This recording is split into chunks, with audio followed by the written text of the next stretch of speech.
Hey folks, Aaron here to let you know that this episode of Aquaman is brought to you by technical difficulties. That's right, we had a slew of technical difficulties this episode, namely microphones not working, and audio equipment recording more than it needed to, and yeah, it was strange having all these happen at once. I re-recorded my lines in the beginning to make sure you could actually hear them and they were clean. You'll find Ryan's audio in the beginning to be a little choppy because I had to cut out some of the background noise in his. And then after about the 12-minute mark, everything should be fine. But the intro just got away from me. I'm sorry about that. This is going to be the only episode, as far as I know, this season that'll happen with, which is lucky for you because the season's almost over. Aquaman this week, Shazam next week, and then we're on to the Marvel movies.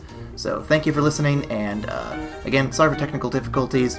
But like always, I'll be here to let you know when they're going to come up, so you know what to look out for. Enjoy the show. Hey, you land-loving assholes! I'm Aaron J. Waseska, and I'm here to tell you that, like the sea, the internet is a cruel and harsh mistress. Search engine optimizations, watch time, that damn algorithm. But much like the perils you'd face in the big puddle we call the ocean, a little money can help us go a long way. Why don't you swim over to patreon.com/evacstation. For just $1 a month, you can help keep our show afloat and weather any internet shitstorm. Again, it's patreon.com/evacstation. Better batten down the hatches, boys. It's gonna be a good one.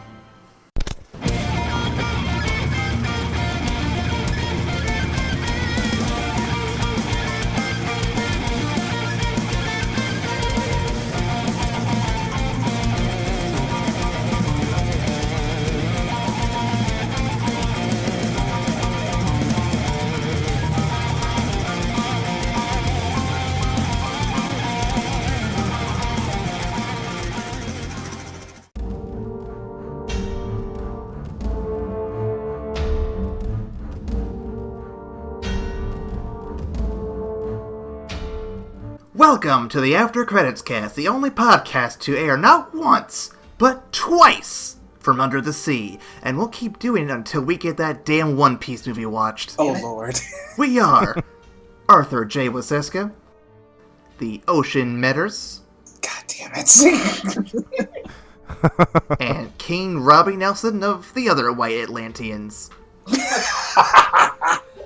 I like it. See, at least he doesn't have to get stuck with the silly-ass mask. Jesus Christ. Well, this may spoil my opinion on this other movie we're talk about, but the mask looks way better in the live-action one. It does. Yeah, I would agree with that. Which is really kind of sad to think about. So, if you hadn't guessed this week, we're talking about Aquaman this week. It is the wet week of DC films. But before we get into that, though, a quick reminder about the links down below for Patreon, Facebook, Twitter, Tumblr, and all the various podcast platforms of your choice. Click all the links below, find us everywhere, support us through Patreon or by rating our show, and send in more fan mail because we love hearing from you. With all that, let's get to our first segment. Guys, what you been watching? This week I've had a lovely house guest staying with me for a little bit. And because I am a sucker for her wiles, she has insisted that I watch Venom for the first time. So I got to see that today.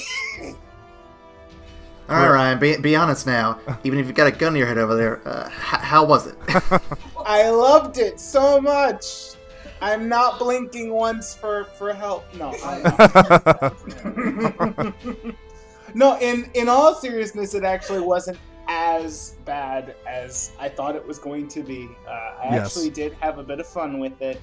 Once I let go of the idea that it's like for real Venom from like Spider-Man Venom, and like let go of all attachments to the Spider-Man kind of universe, then I was able to just kind of settle in and enjoy what the movie itself was actually doing.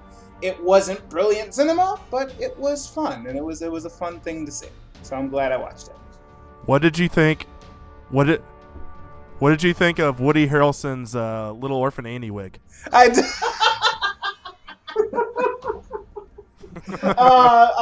We loved it over here. Oh, we loved it. Oh my god. We were dying over here. I would actually love to see more Woody Harrelson, just like in spite of the wig. I would love to see him go off and play the serial killer and get the symbiote, become Carnage. That would be a lot of fun. I would like to see what new take they try to do on it, since they're doing something new with the Venom franchise at this point. I'd like to see Woody Harrelson's different ass spin on Carnage, but it's something I'll keep an eye out for. Sure. I think it will be. Gotcha. Yeah, a great. I thought it was great casting, for future installments. But what a great rom-com movie! I'm glad you enjoyed it. Yeah, it was absolutely a love story. I loved it. Never mind, it was between him and a pile of goo. Don't worry about it. I did hear there was a cut made by fans where they actually cut it to be more of a rom-com with the lead and himself, basically. And I'm like, okay, you know what? That would be funny to watch, actually. I believe it more than I believe I believe that more than I believe the actual female love interest that they were trying to build. I ship Eddie and Venom more than I ship Eddie and whatever her name is. 6 months. Oh, that's funny. Well, before I go, Robbie, how was your week? What did you watch? I've been busy with work, so I haven't really watched anything recently. It doesn't have to be from this week. It could be from the last time I've seen you. Yeah, so over Christmas, after I actually saw Aquaman, I went and saw Vice. Oh my god, how was that? Oh, cool. So, I wish it was better. That's the one. That's the one with crap. What's the main actor's name again? It's Christian Bale playing. Gotcha. Dick Cheney. And Dick Cheney. He did an excellent job, and he actually had mannerisms down and talked like him. It was really cool. But the other characters in the movie, like Steve Carell was Donald Rumsfeld. It was basically just Steve Carell being older, political him. I don't know how to explain it, but I can picture it.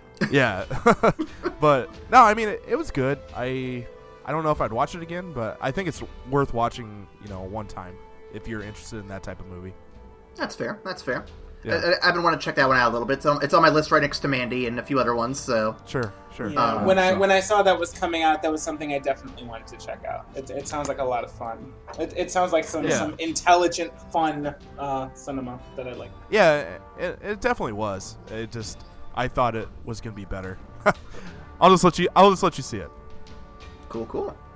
Well, I'm going to go over one of my ones I played, or I'm going to go over one I've talked about a while ago, or was going to talk about a while ago. I watched it back in December or November, but I also have a game that goes along with it. I have finished Season 2 of the Castlevania anime. I'm jealous. How was it? I love it. It's very good. The pacing's a little weird in the middle, like all Netflix shows, but it has a great beginning, great end, and honestly, the middle is not even that bad for 8 episodes. It's still really good. Animation's solid all the way through. I love what they do with Dracula by the end, and oh my god, it's so good. To pair with it, on sale on the PlayStation 4 over Christmas, I got myself the Castlevania Dual Pack, which has Rondo of Blood and Symphony of the Night in it. And I've played nice. I'm in the middle of Symphony of the Night right now. I'm in the Reverse Castle, and I love every minute of it. It is a great Metroidvania. Highly recommend it if you have not played it. Okay, all right. I'll have to keep I actually haven't played a Castlevania game. If I were to start, which one would you recommend me start on? Rondo of Blood comes first, but its mechanics are a little more geared to the old school Castlevania, which may turn you off. Symphony of the Night, though, if you've played Super Metroid, it has some stuff in common with that, but I think it's actually a bit better. And it is one of the games that inspired the Dark Souls series, so I think you might have more luck and more fun with Symphony of the Night. Huh. Alright, I'll take that into consideration. Tough. Absolutely. Again, anyone who has not played Symphony of the Night, which is a classic PS1 game, don't be like me, don't wait all these years. Play it now. Go have fun with it. It's really good.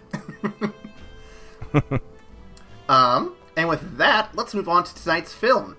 This week's Crisis in Infinite Films brings us to the undersea world of Aquaman, released late in 2018 and directed by the unusual choice of James Wan. It is still in theaters at the time of recording, which is going to be weird since this is going to come out in, March, but whatever. But it is currently boasting a domestic box office of $259,720,000 and a worldwide total of $940,720,000. And last I checked the headlines, I actually have to have him look today. It was almost or about to cross the 1 billion mark. That's crazy. Yeah. This is right now. Since I wrote this is the highest grossing DCEU film to date. Period. Yeah. We'll see if Shazam comes up to beat it next week, but I don't think it's going to have as much traction. I don't either. Yeah. Do you know what Wonder Woman capped out at? You know, Ryan, that's an excellent question. I could look it up real quick. Wonder Woman. I just wrote Woman. Didn't it make? It got to 800 million or 750, somewhere around there, I think. Box Office Mojo tells me it is 821 million worldwide. Yeah, there you go. Yep. That's for its whole lifetime. Aquaman's been out maybe a month. Actually, not even a month. Yeah, it was right before Christmas, wasn't it? Yeah. When it first came out? Yeah. So this is fucking crazy. If you had told me back in 2008, when Iron Man was just coming out, that Aquaman was going to make $1 billion when it first came out, I'd be like, man, you're crazy. That's fucking stupid. But no, this is good. This is good. That's a lot of fish. This film stars a very robust cast, including Patrick Wilson, Nicole Kidman, Amber Heard, the Dolph, the ever-talented Willem Dafoe, and our Iowa homeboy himself, Jason Momoa. That's my guy. That's my guy right there.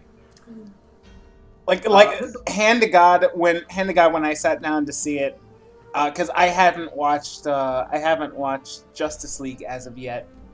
Neither have I. But as soon as he showed up, I audibly said, "Is that Willem Dafoe?" And I was pretty happy with Willem Dafoe. That was a good addition. Good addition. It surprised the hell out of me, but I was glad to see him. Wait, so both of you guys have not seen Justice League? We have not. Well, okay. Correction. When this episode comes out, we will have seen it. At the time of recording, we have not seen it. Okay. Yeah. Cogliostro. Yeah. Cogliostro. Yeah. But yeah, no, so we haven't seen it yet. And I know there's a moment in the film they reference Justice League, and I'm like, okay, well, I hope I don't have any more of those, because I really don't want to, not know what the fuck's going on. I was glad that they didn't lean too heavily on it. There was one mention, and I understood the reference as soon as they said it. It's pretty much, oh, there was a bad guy from Atlantis that showed up, and that's who he had to fight in Justice League. Okay, that's it. Boom, done. And then, all right, we're in our own movie now. And I was like, that's great. I'm glad you did it that way. So, let's see, moving on. Let's see. There's no nominations for this movie at this time, and there's no awards currently listed for the movie either at the time of writing, which is a shame because James Wan has openly criticized the Academy Awards for the visual effects snub. I think it's deserved at least that nomination. I will 100% agree. This one should have gotten a nod. At the very least, it should have gotten a mention. With that though, let's head over to the fun facts desk with Ryan. Ryan, what do you have for fun facts? I got a couple of fun facts for.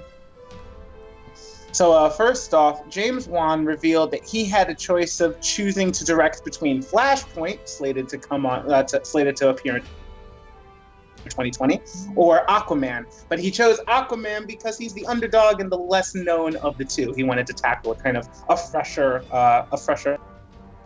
property that he could put his own spin on. Mm-hmm.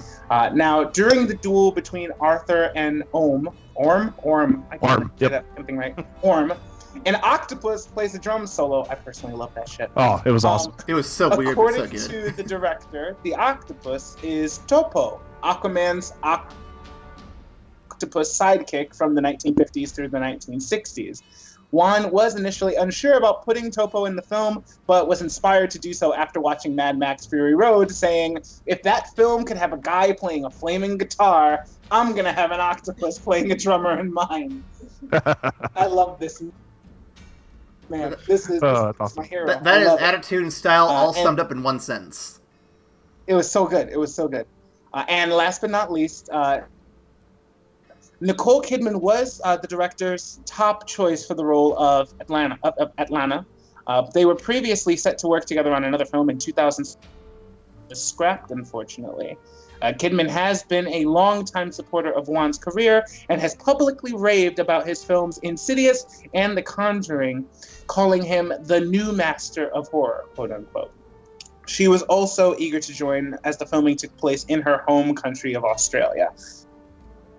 Really happy to see her. And I personally thought the anti-aging CGI they do for her character, like towards the beginning, good stuff, was really, really well done. Yeah, it was. And I want to say, it's good that there's a lot of, like, positive stuff for the behind-the-scenes here versus what we had for Green Lantern. Like, it just shows, if you have a good behind-the-scenes chemistry with all your actors, directors, and shit, you're gonna make a better movie. Hands down. Mm-hmm. Yeah, definitely. So before we dive into this synopsis here, gentlemen, what are your initial thoughts going into this movie? We usually like to let the guests speak up first, and Robbie, we haven't heard from you in so long, so tell us, what did you think originally coming to see this movie? Well, obviously, movies in the DCEU, I didn't have really high expectations, so I don't think anyone did. Yeah, but I went into it and I'm like, you know what, I'm just gonna have fun. I don't care, what the outcome is. I just think it's gonna be a fun movie, and really, it was really fun. Like, they had great visual effects. You had a goddamn octopus playing drums. You had this monster voiced by Julie Andrews, you had just like all this crazy stuff. And William Dafoe, he shows up, and I kept waiting for him to turn into the Green Goblin, but he was a good guy the whole time, so that kind of threw me off. But all in all, I had a great time. Was it the best movie I've ever seen? No. But I think it's definitely the best that the DC universe has done, and they finally had fun making a film, I think. I like that. I like that. I'll follow up with that. So I think like Robbie as well. A whole bunch. I was so pleasantly surprised. Is without a doubt the most fun DC movie that they've put, the live action movie that DC has put out in its current iteration of the universe. I think they went for a really hard line comic book feel, not taking itself like ridiculously serious, but really trying to go for just big action and big fun. Yeah. And I think they overshot in a couple of areas, but overall, I was completely down for the ride. I had a blast. And I liked this about 6 times more than I thought I was going to. Here. I'll keep mine very short and simple. The movie was very fun, but ultimately a little stupid, and I think it has a little too much going on, but it's still a fun time. Okay. That's fair. Well, let's hear the synopsis, and then I want to get into that, because I want to see what you mean by a couple of those things. I'm looking forward to this, because I actually think this is one of my more fun synopsises here. Get your drinks away from you. All right. No drinking. Fresh off his box office failure in the Justice League, Wet Dave is pulled into the conflict of underwater America against the other states of Atlantis, which are predominantly non-human monsters. With the aid of discount Scarlett Johansson, Wet Dave ventures over the Trump-imagined wall topped with turrets and engages his brother in a duel with big forks for the right to be king. But Wet Dave's fork is not as sturdy as the might of his brother's bureaucracy, which is the name of his brother's fork. Magic Black Widow ejects Wet Dave from the competition, while they leave Norman Osborn to spy on Wet Brother's court. Wet Dave and that spicy redhead go do some globetrotting through a Mummy set, a Mamma Mia set, and some Cthulhu-ass deep-sea adventure, and to find the clues needed for a shinier magical fork to give Wet Dave an edge. After swimming through the caves of the Cthulhu-inspired monsters, they stumble across John Hammond's secret Jurassic Park, where nature truly found a way. They also find Wet Dave's mom, who was banished for having Wet Dave as a son. Wet Dave then goes into a cave to be judged by the great Cthulhu of the magic fork to be worthy. Saying Wet Dave this much is really fucking messing with me. Meanwhile, Wet Brother is waging a Five Armies-style war against fishmen and crab people in his attempt to take over the world. The sea world, that is. But Wet Dave intervenes with his newly established Cthulhu and sea monster army. He re-challenges his brother to a fork duel, but this time totally killmongers it by winning. Wet Mom, comes out to tell Wet Brother to stop being such a bad bureaucrat, and they lock him away because bureaucracy. Wet Dave is now the new king of the big puddle we all call the ocean, and not once had I made a Seaman joke. You're welcome.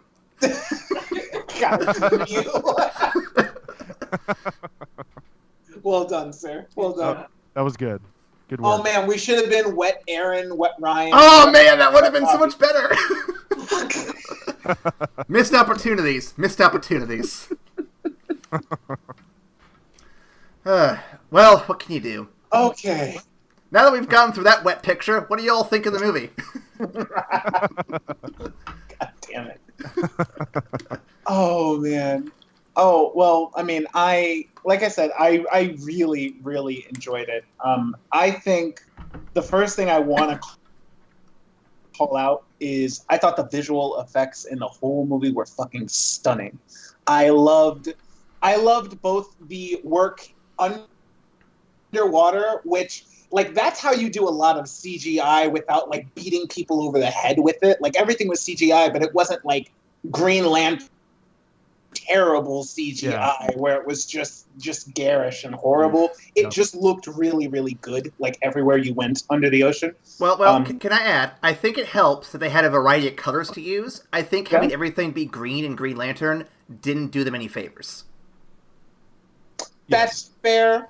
I'm gonna give them a whole bunch of credit because it was still super bad. Oh, and no, I think more than a palette choice was strong with that movie. I loved the digital work. I loved the landscaping and the stunt work for the land sequences in the Sahara and in Italy. I thought that was a lot of fun. I thought they made really good use of human physiology because they had them doing stunts that would straight up kill normal people. And then they had the stunts look like they enough impact that it would kill a normal person, and then they got up and they kept doing things like jumping out of a plane into the desert or fucking crash multiple roofs in Sicily just for the fuck of it because a chase scene, and diving into the depths of the trench was one of the most visually breathtaking things I have ever seen, and the movie only topped itself where he fucking calls the entirety of the ocean to fight for him. Yes. So I love the visuals of this movie. And yeah, I gotta say, and I'm gonna probably be in the minority here.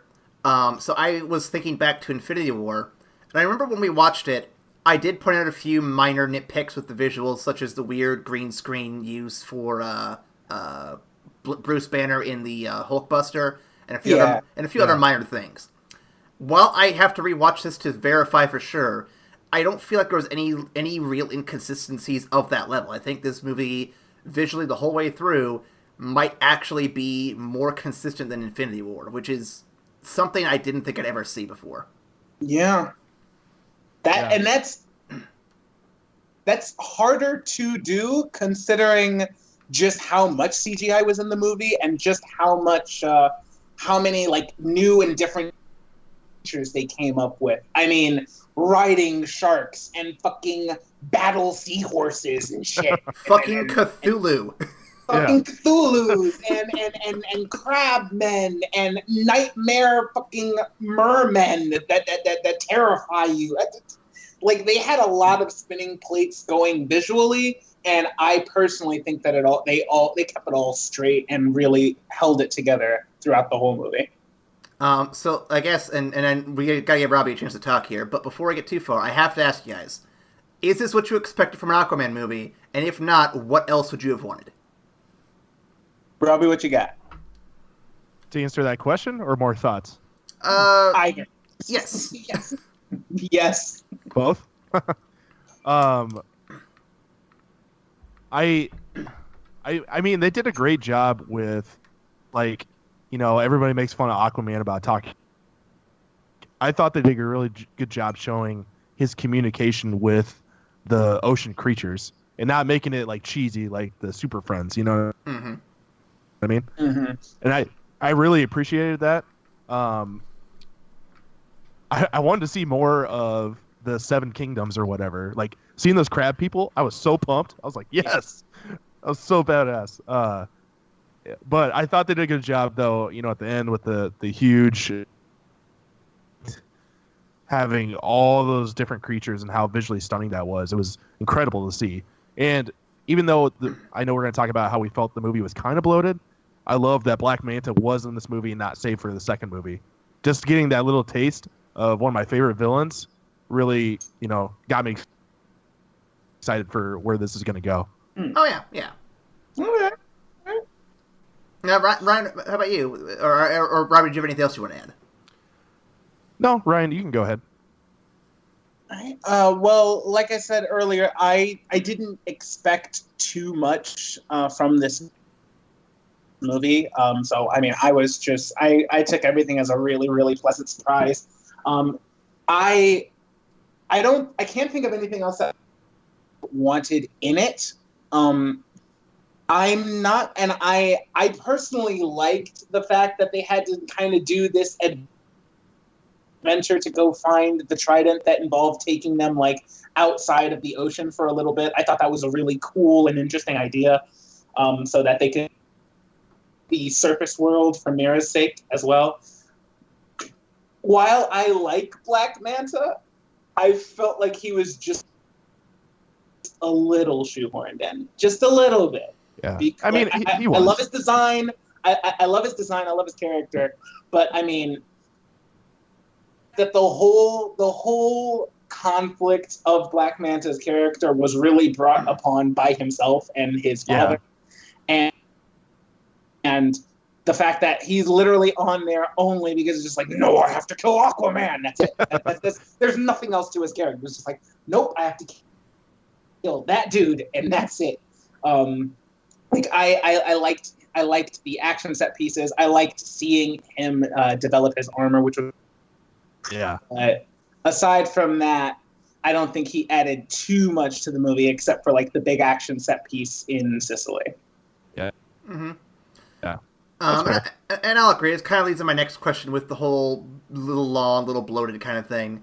Because in the synopsis, I did skip pretty much everything with Black Manta and a lot of the flashbacks regarding Aquaman's past, because realistically speaking, they kind of do fill up a lot of space in the movie, which I think if they had cut, you could have gotten the runtime down a little bit, and this would have been a much tighter experience. And I think the story that's left over is still really good without that stuff. I think Black Manta, I agree with. Willem Dafoe, I actually really enjoyed seeing him on my screen. Personally, I wasn't sure which side he was on until, like, the very end. They were really clever. I expected him to be a villain. Osborn, and I'm like, fuck, is he gonna flip? Is he gonna flip? Where's he going? They were really clever keeping him kind of, like, in the gray area, because it looked like he was playing both sides for the longest time. It did. That's why I wouldn't cut anything with his character out, because it was always just a joy to see him, because you knew he was actually working with Mira and with Arthur and trying to get them to do the thing, but when you saw him with Orm, he played his part to perfection. He's like, no, my lead, We need to get these other armies on our side. There was no wavering in his character. In fact, I think it sold me on Orm a little bit that he saw through the deception when the Vizier's deception was so well done. Like, Orm catching that actually made me like Orm's character a little bit, or gave me a little more respect towards him, because if he was able to catch that, then I thought he was pretty good. Yeah, it makes him seem like he's actually paying attention. Yeah. Yeah. Robbie, what do you think on that? Yeah, Orm, I think, was actually really well done. I mean, you guys mentioned earlier how much better his mask looked. Like, a lot of the stuff in this movie, like comic book accurate costumes, I thought they did a really good job between his mask and Black Manta's, outfit, because that's really hard to do, like, in a live action. I feel it is. And make it look good. Yeah, and it actually looked really good. So I was really impressed with that. But yeah, like you're saying, Ryan, having Orm see through William Dafoe, who was selling it pretty hard. You couldn't tell which way he was going, and he saw right through that. So that was pretty cool. Can we talk? Are we going to get to Dolph Lundgren? Because I really want to talk about that. You know what? Let's jump right into that, Robbie. What do you got for me? Oh my God, Dolph Lundgren. I don't know. He just looked like he was having no fun in this movie, and he just kind of had a dumb look on his face the whole time, and his hair was ridiculous, and that red hair was not flattering to my boy. I don't know. His character just kind of sucked. I don't know. And I love Dolph, like, I was a big Rocky fan, and, and Creed and stuff, but I don't know. It just, like, when they were talking about how having to, where am I going with this? With the 7 armies, getting everybody's, approval or whatever. What did he say?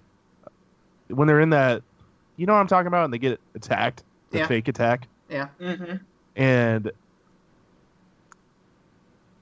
like, well, we have to get the 7 approvals, but he lists all these reasons why they can't do it. It's like, well, what's the point of even getting the approvals then?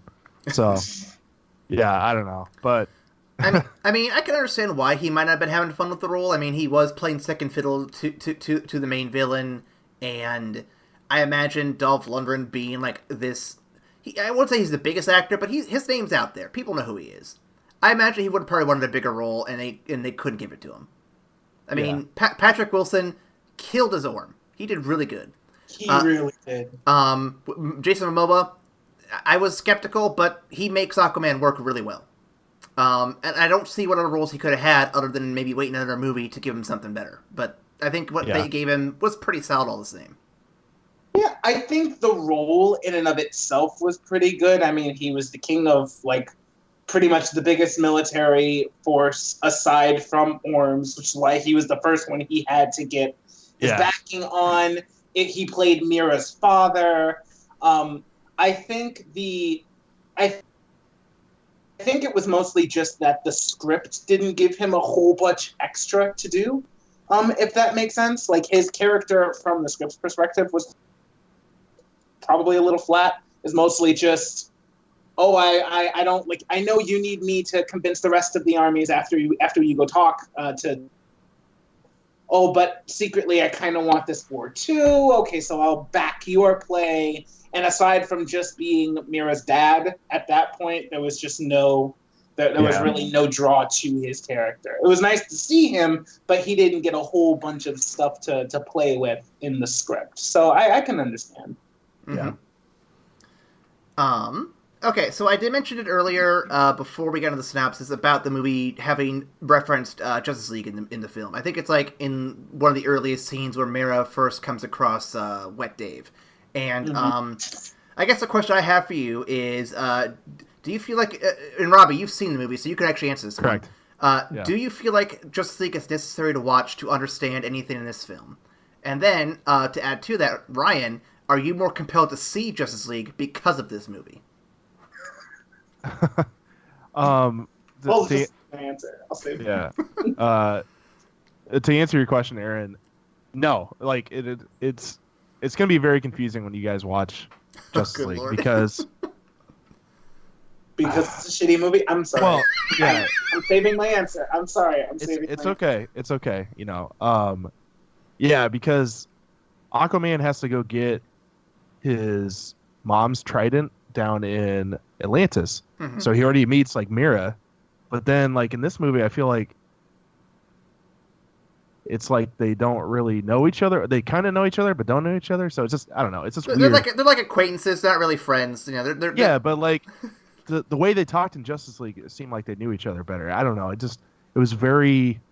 It's like it's not connected, which I understand. They probably wanted to make this in case there's never another Justice League, like as its own standalone thing. Well, but it's just like what was the point of all of that, you know? Well, to add to that, actually, so I was reading some of the fun fact options for the episode, and one of them had to do with Justice League's design and ideas for the Aquaman world, and how James Wan didn't like it, and how he changed it to just be what it is here. And one of them was that Zack Snyder had planned to have like areas of like bubble areas where people can talk underwater, to make more sense. And James Wan's like, no, fuck that. They can just talk and keep it simple.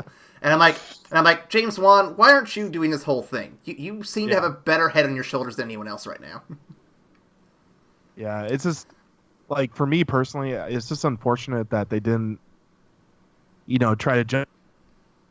And I get they were trying to catch up with Marvel, but they should have just stuck with doing solo stories and then leading to the build up. It would have made so much more sense. Indeed.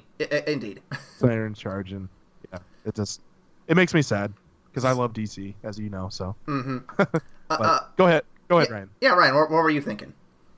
Like I said earlier, I didn't see Justice League at the time of this filming. Same here. So I haven't seen it as of yet, and I personally didn't feel lost at all. They made one real reference to Justice League with the major villain Steppenwolf, and aside from that, everything else was kind of was really pretty smoothly glossed over. Like the fact that he actually had to go to Atlantis to get his mother's trident was never really brought up, but it didn't feel wrong that he had it. So it's just like, oh yeah, and that's his mom's trident, and he's got that, and that's perfectly fine. Mm-hmm. Or the fact that Mira, he had already met Mira once before. Like we got that with the throwaway line when he saw her. It's like, look, I already told you I'm not interested in going back. And I'm like, all right, that's where we are, and that's where the movie picks up. Well, that line could be read in one of two ways, too. It could have been, specifically her, or it could have been just Atlanteans in general. He's like, look, I already told your people, So I'm like, I could have read that either way. So it worked. It worked really well. Right. I mean, he he clarified that, in, another two... honestly, I'll have the same mercy for him as your people had for my mother, which is none. And I'm like... yeah, all right, that's real. Mm-hmm. They killed his mom, and he's not amused by that, so he doesn't really want to go back to Atlantis, which I thought was a really, really great setup for his character arc. And I thought the character arcs and the story were well done overall, but I'll save that for later.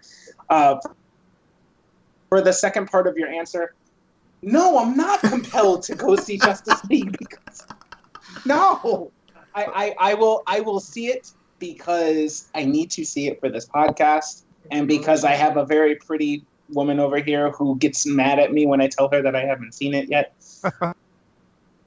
But is she giving you a look now? Yes. Yeah. I'm not going to look over my shoulder. It's just death. It's the face of displeasure over there. And I should add that in Justice League, Steppenwolf actually went to Atlantis because he had to get the mother box. So they actually fought Steppenwolf in Atlantis to try to stop him from getting it. So Aquaman already fought in this, villain from a different world, and it's it didn't happen. So, yeah, that too. I do apologize to the I'm not. As I say, I do apologize to the audience who are listening. You're like, wait a minute, you guys talked about Aquaman a week or two ago, and I'm like, yeah. Sorry, guys. This is going to be confusing. Yeah. Yeah, but I'm not amazingly like I said, I'm not like more excited to see Justice League because of. I'm glad that this felt like such a departure from it. Like it took just about the bare minimum that it could from just its own thing, and I think it was all the better for it. I agree. I'm kind of glad that this movie is holding up itself really well after the box office flop that was Justice League, because I could have easily seen that movie translating to this one as, oh, that movie wasn't good, he was in it, oh, this probably won't be good either. So I'm glad audiences either A, have a short memory, or B, are a little more forgiving than I thought they'd be. So, well, I think with Aquaman, they're just excited to see something they've never seen before and see, what it was going to be, because we've never had an underwater hero in a movie to experience. Mm-hmm. I think you're right. I think the difference there is pretty important. I think because look at Marvel. I think Guardians of the Galaxy is a good example of that, where it did really well. No one had heard of it until then, and it was so different and weird, but it worked, and everyone loved it for the most part. And I think, absolutely. And I think Aquaman, not 100%, is kind of in that same vein of something different, but it's got enough of the stuff we all know that, hey, let's check it out and see if it's any good. Also, I feel that there's still a little bit of the old stigma of like Aquaman being like the shittiest member of the floating around there, because it's just like, guy talks to sea animals. What the fuck? Like, and so you not only have a character who's not as well known, but he has a small bit of stigma to him, and so this movie gets to introduce fresh new concepts that, if are very, very well, which in my opinion they were, can knock it out of the park because people don't have a lot of stuff to compare it to. It's just fresh and new and good. It also gets to downplay these rumors of like, oh yeah, Aquaman's garbage. He's like when he comes flying out on a with the sea at his back, it's just like, who can gainsay this man at this point in time? This man deserves to be on the Justice League. Like, you can't laugh at him anymore. It's Jason Momoa. It's fucking Kyle Drogo wielding a golden fork and commanding the. I'm fine with this. Mm-hmm. I just want to say, too, throw a little shade over to the Family Guy side of things. I do think that they're partly responsible for the Aquaman jokes being so popular in recent years. They did not help that at all. It was funny. Oh, no, it was funny, but it did not help Aquaman's popularity at all, by any means. Yeah, very, very true. Okay, back to the film, though. So, Myra, whatever. How do you guys feel about her character? Compelling, complete character? Why or why not? Robbie, what do you think? Because I have things to say about Myra, but what do you think? Well, first off, she's gorgeous, so we can get that out of the way. Agreed. Yeah, and they definitely flaunted that, which I was a fan of. I don't know. I mean, it seemed like her character wasn't really dived into that much. It was just kind of a way to get Arthur to do the things in the movie. She was just kind of the person to direct him in every part of the movie. Like, we didn't get to know her very well. So, which kind of sucks, because like in the comics, not that I read a ton of Aquaman, but like she's a pretty badass character. Oh yeah, I mean, you got to see some of that. You see that badassery here alone, but her character-wise, no, there's something lacking, I think. Yeah, so that's kind of my thoughts on that. Ryan. Yeah. First off, let me say that it was finally amazing to see what a real life fucking waterbender would look like. That's true. It was her. Shout out to the Last Airbender podcast. If you haven't checked out, there's a link in the description down below. Fucking take notes. This is how you do waterbending, because she killed it. I 100% loved it every time I saw her use her powers. I'm like, it's Katara. There she is. Except she has red hair. All right, let's go. Aside from that, I will agree that her character wasn't dived into a ton, but the kind of broad strokes that we were given, I did enjoy. I liked the fact that she had this. I like the fact that she had this kind of this small bit of royal arrogance to her, but also that the sheltered portion of her, as soon as she was outside of her element and on land, she was really smart, but she also was really dumb in certain ways. I liked seeing that dichotomy. I liked seeing her open up and get more comfortable as she was around. So I went with a couple of people who felt that the love take was forced, and while it wasn't like amazingly done, and it was seen from literally a mile away as coming, like I still appreciated it. It didn't feel like it was jammed in my face, except for the makeout session in the middle of the fucking war. That was a little overdone. Yeah. Just a little overdone. Like when she starts wrapping her leg around him, I'm like, can we get back? Listen, Ryan, if you aren't making out in the middle of a battlefield, then you aren't making out. Like she was like dry humping him at us. Well, no, it's underwater. It'd be wet humping. Is it? Yeah. Yeah, that's true. Yeah. So yeah, aside from that, I liked her. I agree that they didn't do a deep dive, but I liked the shallow bits of her. I thought she was a nice character that if you went deeper into, but if you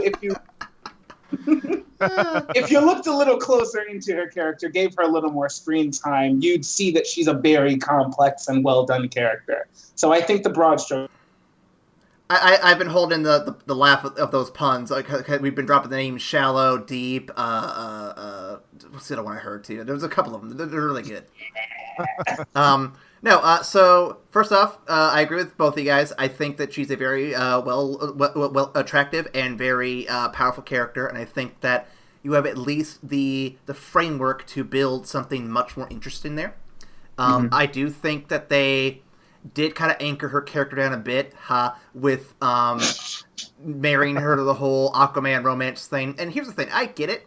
It happens in the comics. They get together. It's how it goes. But I don't feel like they earned it in this film necessarily. I mean, yeah, they went on this journey together and everything, but I mean, it's the same as any other Disney 24-hour romance, you know? Hey, look, there's Aladdin. Oh, hey, he's lying to me, but whatever. He's got a cute face. Let's get married. And that's basically what it is. It's very cliche. It is very cliche. But yeah. Yeah. And I think it would have done them so much better to not, like, push that as hard as they did and maybe, like, allude to it. Like, maybe have her be interested or giving him a look, but not necessarily do anything about it yet because, you know, they're busy fighting a war. And then maybe have that be a big part or a bigger part of episode 2, basically. Yeah. But they did what they did, and like I said, I think it's one of the many things where they were trying to do too much at once, and that might be one of the things I would definitely trim down or cut to focus on what's happening here versus distracting with this other shit going on. I don't think they need that necessarily. I'd agree with that. I think that if you were looking to trim down the runtime, that's probably one of the first things I would recommend that they edit. Yeah.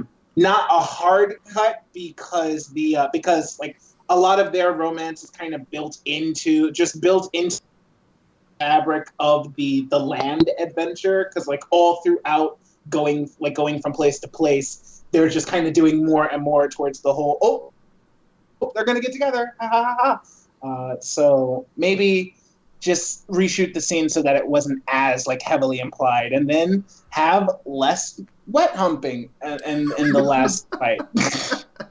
Fair.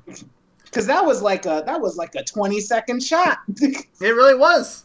It was really pretty, but like damn, like she comes to him originally saying, "Hey, the casualties are getting too high. We need to, but first let me make out with you for 30 seconds." Well, I mean, what you don't realize, Ryan, is that the deaths in the war are what make it, or what are making her wet, not just the ocean. Gross. Okay, so speaking of the underwater battle, super lasers destroying fucking mountains, and then all of a sudden their power seems to kind of die down a little bit. what is the deal with Black Manta's, like, super laser thing? I feel like it was very powerful from the first instance, and then it was like, oh, it's just okay now. Like, it felt like it was all over the place. Yeah. I like, so... And why is it on his fucking face? Because that's the character design, Aaron. Damn. But like, Exactly. but like, Comic logically speaking, why do you have this fucking death laser that can blow up a mountain on your fucking face?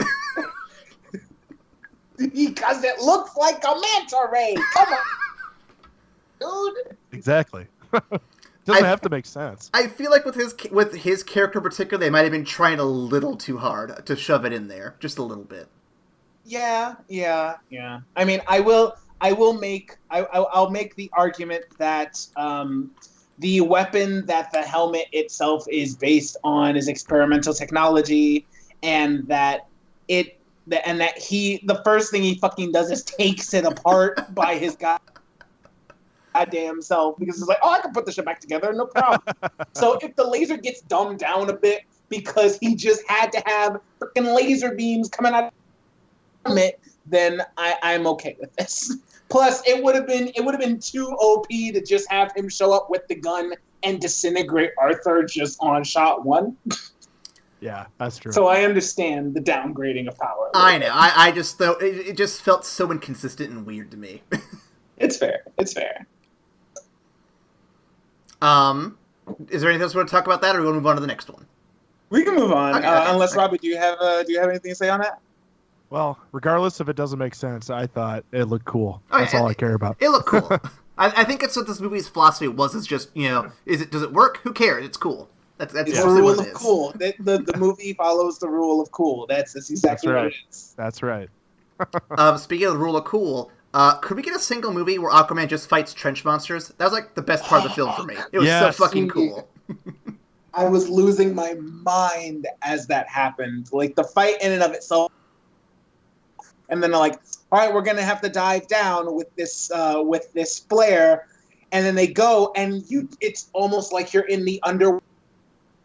It's black. And I'm like, yo, what's happening? And then they keep going down, and there's more that keep showing up. I'm like, fuck, ridiculous. I'm losing my mind. That was so awesome. Mm-hmm. Yeah. I hope whatever they do, like, they have a side, like, in or whatever. Yeah. He has to go to the trench for something and fight people.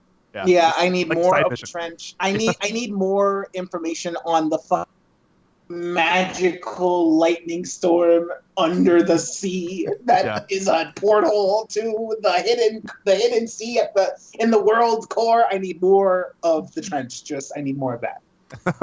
I mean, like, here's the thing. I'm a big Cthulhu fan, Ryan, as you probably know. I love Bloodborne. I love Cthulhu lore. I love all the monsters and stuff. That whole scene was my jam right there. It led to the mini Jurassic Park little bit in the Earth's core. That whole part of the movie was just like, oh man, this is great. I want more of that. And then a kaiju at the end of it. A kaiju, Ryan. So much stuff. I think the biggest praise that I can give of this, actually, Allegra pointed out, is like when we found out that his mom had been sacrificed to the bench. Meta Ryan was like, okay, so we're gonna see Nicole Kidman again. We're gonna see Nicole Kidman's character. She's gonna have survived in the trench. They're gonna go to the trench, and then we're gonna see her somehow, some way. So as soon as we heard, hey, the heading is actually pointing us off to the trench, so that's where we have to go. I'm like, okay, Nicole Kidman's character is gonna be showing up soon. But the moment that the trench mermen fucking nightmare fuel guys showed up, I forgot about it entirely. I think that might have been the point. They descent into hell, and I'm like, I have no idea where the fuck this film is going. And they go to the lightning storm, and I'm like, what the fuck is happening? And then they get teleported, and she almost gets eaten by a dinosaur. I'm like, holy shit! And then Nicole came up, and I'm like, oh yeah, right. We're gonna see this at some point. Fuck, I completely forgot about it.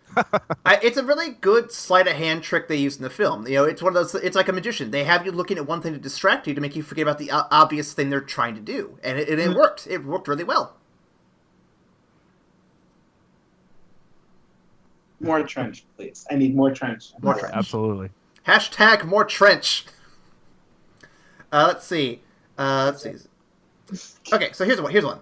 So why did it feel like the quote-unquote best Atlantis was also the whitest and richest part of Atlantis? Because society. And why are all the deep-sea monsters and fishmen treated like lower-class races when they clearly are the superior races? I mean, look at them. They're fucking amazing looking. Because society. It's just fucking... I think the crab people are the best. Crab. Yeah, the crab people were ride or die. They were like, Yeah. It's like we're not bending the knee to you. Yeah. Those are my guys. Mm-hmm. They had crabs flinging lava as mortar fire, as trebuchets. What the? Come on, guys. How can you not love these guys? It's weird to imagine this movie is connected to Man of Steel. I just saw that for next week's recording, Ryan, and I'm sitting here like, how on earth is any of this related to Man of Steel at all? Like, it shouldn't be possible. They're so different in tone and setting. How is that even possible? Yeah, I feel like the films are like outside directors trying to hard course correct what DC is going through. So it's going to feel super disconnected from like their older stuff, but I think they're trying to improve it as well. And I think Wonder Woman was amazing. I think this movie was so much fun. It wasn't a critically acclaimed movie, but it was a great blockbuster film. And so I'm happy that they're going in this direction. Make more fun and good movies, guys. And that's the thing. Yeah, Go ahead. Yeah, I agree with you, Ryan. Like, I think it does feel disjointed, just from Zack Snyder's fuck up in the first couple movies, but these guys are trying to make it more the comic book universe it should be.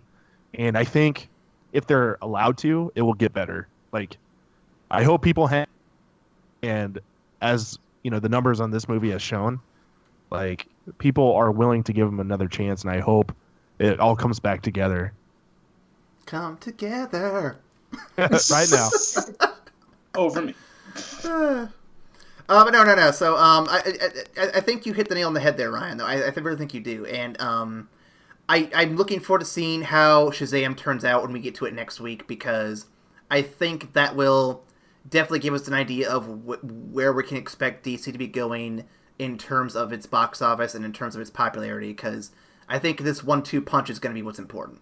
We have Joker later this year. I don't know how it's going to connect, if at all, so I'm not going to talk about that at all, because I don't want to speculate on something I have no idea what's going on. So fair. And then we have Wonder Woman 84 next year, which looks like it is just more Wonder Woman, which I'm okay for. That's I want more of that too. Yes, please. Yeah, more Absolutely. Of that. That was fantastic. Okay, final question here, and of course, I had to throw this one in here. Does this film feel very anti-Trump with its mockery of flat Earth and the demonization of a giant wall? Thoughts? Oh, the ignorance. Oh, I love it. We have a wall that's impenetrable with these fucking cannons. Okay, let's go. Let's just go. I wonder if they got Mexico to pay for that wall in Atlantis. No. No, it was no. You didn't see the GoFundMe thing that they had set up. Oh, okay. Yeah, for a minute I think we were saying it's the crab people. I'm like, oh, they wouldn't do that shit. They're too tough for that. They're busy throwing lava, bro. It was actually funded by Atlanteans after the promise that the crab people would pay for it. The crab people are like, fuck you guys. But hey, you know what? The trench guys went in on the turrets. They thought that was pretty cool. Okay, so that is it for the movie. Do we have any other thoughts we want to get on before I hit the next segment here?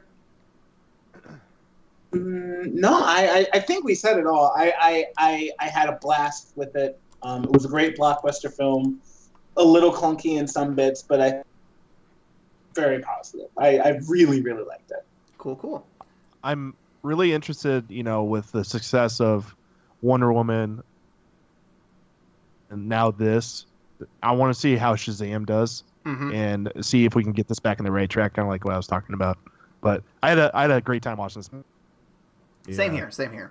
I was very very pleasantly surprised. Indeed.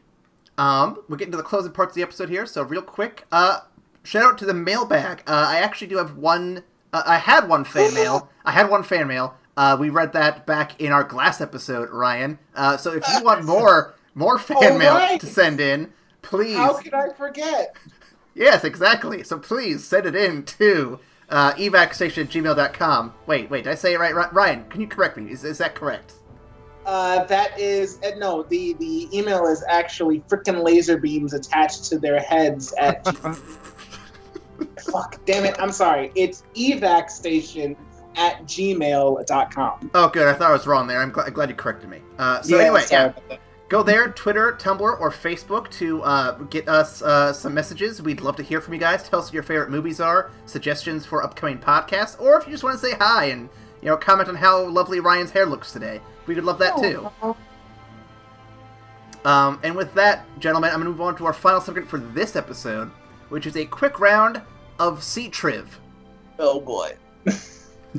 So for those wondering what we're going to be doing after this, final thoughts and closeout segment is going to be actually part of the next episode for this week, because don't forget, DC season is 2 episodes a week, comparing our live action to our animated movies, and we're going to see who wore it better in the next episode. Until then, let's get some C-Triv out of the way.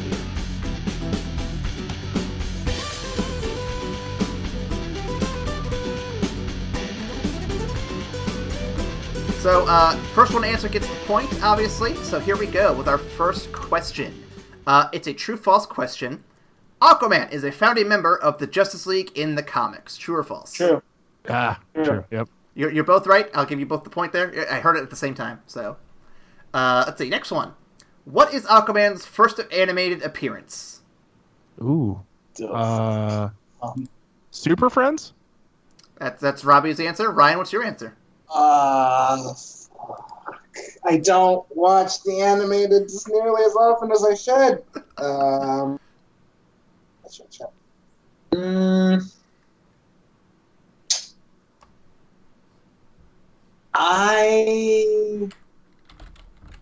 My guess is that there would have been some type of tag team movie with him and probably Batman or Superman, but I have no idea what the fuck it's called. You are very close, but just a little off. Let me look it up real quick to make sure I get the year right here. So the answer is actually Superman, Aquaman, Hour of Adventure, which premiered in 1967. Interesting. Oh God, getting real old here. Who was the first actor to play a live-action Aquaman? Ooh, it's Alan. He was on Smallville. Richmond? Fuck, you're right. The Smallville kid. Yep, that is the correct answer. Smallville kid. Yeah. Well done, Robbie. Well done. All right. Next one. Who is Aquaman's son, and what is his nickname? Is it Aqualad? That's the sidekick. Arthur? The name of the baby is Arthur. What's the nickname they gave him? Ooh. I don't want to say anything that'll give it away. Yeah, Ryan, you already said Aqualad, didn't you? Yeah, I said Aqualad. I already put mine in. I want to say... yeah, I don't know. The answer will make you roll your eyes. It's Aqua Baby. That's so stupid. Aqua Baby, making her dreams come true. No more thinking. No. All right, last question here for you, gentlemen. Who does Aquaman appoint to King of Atlantis after he leaves the throne? Ooh. I would go with Volko. I would guess Volko is probably the yeah, that would be my guess. He was pretty much running the show with Orm just from behind the sidelines. So yeah, I'd go with Volko. All right, I've got Ryan for Volko. Robbie, any other thoughts on that one? I'm gonna go with Mira. That's an interesting choice as well. I like them both. I'd say both of them would be good. I'd vote for either one of them in 2020. The answer, unfortunately, Robbie, is Volko. Yes. So the winner of this one, of course, unfortunately, Ryan, is Robbie by 1 point. That's perfectly fine. Actually, sorry. More than 1 point? I'm gonna give him a 1.5 because he got Arthur correct. So, yep. But still, good show, guys. Good show. Come back next week for more trivia. Got Shazam coming up. It'll be good times. For those listening in the audience, come back tomorrow for Justice League: Throne of Atlantis, the animated Aquaman movie. We've got some thoughts, I imagine. Yes, indeed. Indeed. And more importantly, come back to see who wore better, the Aquaman or the Throne of Atlantis movie for Aquaman, I guess, origin story. So until then, gentlemen, is there anything else we need to mention? Nope, I can't wait to see you guys tomorrow so we can talk about the animated stuff. Absolutely. Yeah. Had a lot of fun on this one. Yep. Glad to have you back on, and can't wait to have you back on tomorrow. Absolutely. And then for those in the audience, again, patreon.com is a place you can go support us. You can also go to Facebook, Twitter, Tumblr, and all the other places where you can go to your podcast platform of choice, iTunes, Google Play, Podcast Addict, whatever one you use, we are likely there. And if we're not, send me an email, and I'll see what I can do to fix that. We'll see you after the credits. Bye.